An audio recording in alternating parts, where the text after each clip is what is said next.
Friends, recently I made a video saying supply creates its own demand. That's the title of the video. You can listen to that. In that, I mentioned the example of one of my friends who is a vegan. He says that consuming animal products makes the producers of these animal products like milk and all these paneer and cheese and all these things. Those people who produce these things, they create a lot of torture and very difficult and very sad circumstances for these animals. So to stop that animal cruelty, if we all stop consuming animal products, then that will bring down the demand for animal products like this, and therefore the supply will come down. That is his argument, and I think most of the vegans argument. So in response to that, what I said is there is a principle that I even read in economics class, which is supply creates its own demand. Therefore, the suppliers are not, the producers of these animal products are not waiting to see how much demand is there.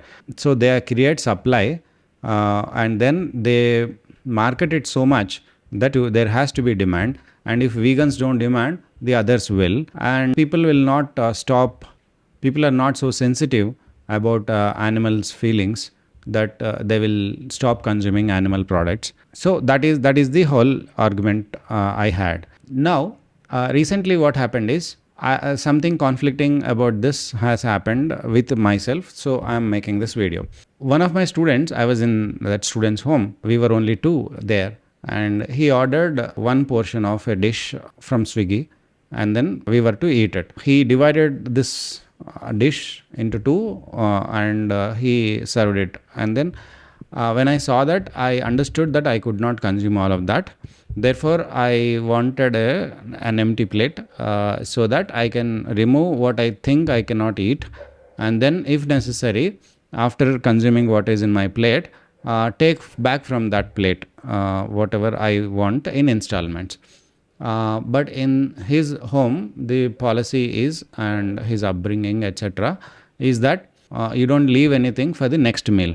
If you are eating morning meal, if something is left over, you just throw it off, and then you make your meal again in the noon, and you make your meal again in the evening, like that.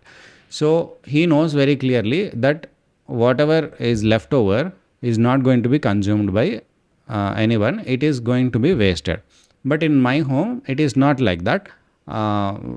If something is left over, we wait for the next meal and then we do it. But if it is more than say 12 hours or say 16 hours or sometimes 20 hours, we leave, we throw it then, only then, as a last resort. Now, when I asked for the empty plate, he said this system is wrong, that you take it. I said, it is going to be waste, I cannot eat it. So he said that it is going to be wasted anyway, therefore why not just eat and waste it from whichever plate. So I said, I don't want to waste it. He said, even if you don't waste it, it is going to be wasted. So what is the point of saying you don't want to waste it, etc.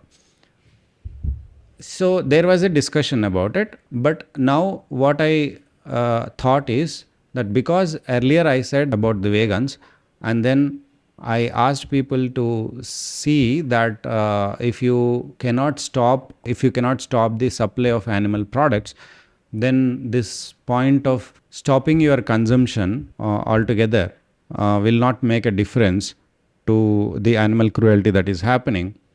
So that was my stance earlier.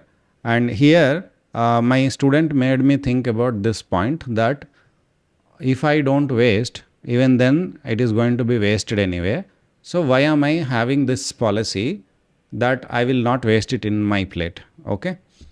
Now, the two things are seemingly conflicting. That is the purpose of my video, to clarify what is the stance. The stance there is, even in the vegan's case, if the vegan friend is doing this so that he is not part of the whole cycle of animal cruelty, that is accepted. But when he says that by not consuming this product, he is aiming to reduce or completely make the whole animal cruelty disappear from this world, That is not possible. But if he wants to participate or not is a choice that he can make. Definitely it is a noble choice if he is having that kind of feeling and empathy towards the animals. That is there, that is still there with it. I'm a vegetarian. So I know it is evil to violate a person's or a being's will to live.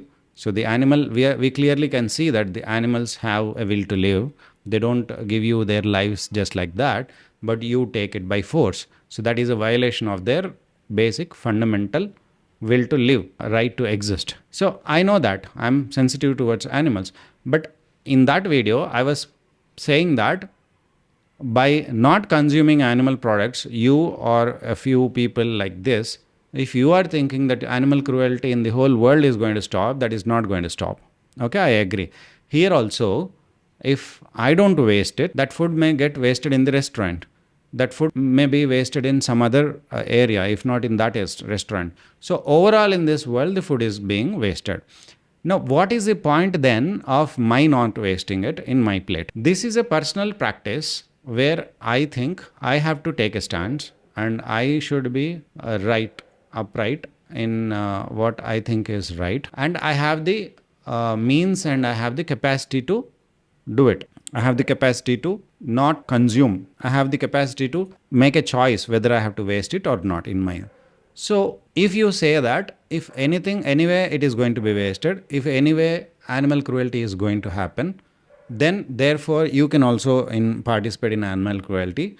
You can also participate in wasting food. Then that is an argument. Just like there is theft anyway going on in the world, you can also be a thief. There is murder anyway going to happen in this world, you can also be a murderer. There is anyway corruption, exploitation happening in this world, so you can also be part of that without any problems. So that is where it is a moral question whether you want to do it or not when you have a choice. Even if I don't have a choice, I will definitely have to reluctantly make the choice of exploiting others or participating in animal cruelty or wasting things. Anyway, it got wasted, I know that. But if that is the reason you are giving, that anyway, if something is going to waste, it can be wasted by you within your bounds where you have a clear choice not to waste it. That argument is not proper, because then you can be anybody in this world without any consequences, without any accountability. You can do anything just because it is going to anyway happen. Therefore, what I'm saying is, in the last video, whatever I mentioned has to be clearly understood, that only if that person's aim, the vegan's aim, is to reduce animal cruelty, reducing by a bit is okay. That is happening anyway. But reducing totally, it is not possible, right? So in that context, I was saying that that is not going to work. So in this context, the reducing the waste, if I cannot avoid it, I should have something to stand on in this life. As in my free will, I should be able to take some decisions that keep my character going on. So as part of that, whether I want to participate in it or not, when I have a choice, as a last resort, I will anyway have to waste the food. It happens in spite of me, not because of me. Okay. But if I take a choice, if I take a decision to waste it, that is because of me. And if wastage happens, that is in spite of me. So that is the difference. If something happens, animal cruelty happens in spite of us, if wastage happens in spite of us, that is okay. Because you may not have proper options right now. But if animal cruelty happens, or if wastage happens, or if crime happens because of you, that is different from it is happening in spite of you. So your choice, that matters, and your decisions reflect on you, what you want to do. Even though you know that in this whole world, there are so many things that you cannot stop, whether you participate in it or not actively as a first resort. Is it your first choice? No. Is it your second choice? No. Is it your last choice? If there is nothing else you can do, then it may be your last choice. But that will be like in spite of you, not because of you.